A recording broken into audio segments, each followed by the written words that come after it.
So we're making cantilever gates here. We have a drill press mounted to a hole jig. This one here is made by Brule Tools. I thought they had a name on it, but they're out of, I believe, Sheboygan, Wisconsin. So what I did was, on this thing, it was a $20 drill press. The motor didn't work. I had a motor laying around that I bought at a thrift store for whatever, I think it was, oh yeah, for 15 bucks, which is okay for this application. Half inch shaft. I needed a 5/8 shaft. We'll have to upgrade the motor later, but just figured we'd see if the drill press would work. Had to weld a few things on the drill press because it wasn't working. This was kind of loose. I also welded right to the shaft of that. Welded this onto the drill press stand. And with that, we were able to make our notch cuts for the cantilever gate and get them welded up.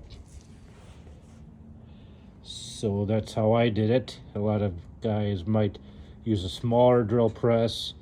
Probably takes more work to get set up than this one did because it's a taller stand on this version.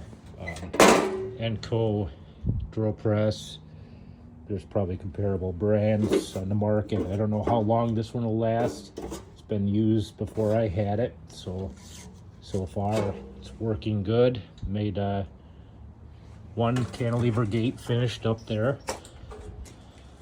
for 5-foot high chain link. Have our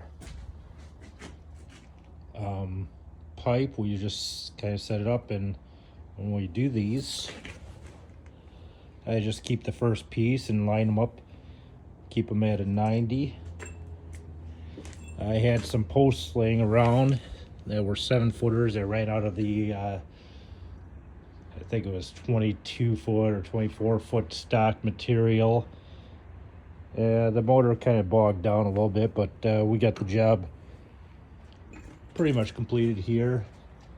Now on that, I'd have to do a sway brace. Sometimes you could either weld them on with the pipe. I've seen guys do that. A quicker way would be just take some angle iron. I usually get the 2x, I believe it's 2x6 angle iron, and either weld them on or bolt them on with U-bolts. I kind of like the U-bolts, just kind of make sure that it doesn't hit the operator when I get on site, especially if there's inclines and things you didn't figure in for the install on those. The job site on this one is a little further away, so it's harder to go out and measure up, but that's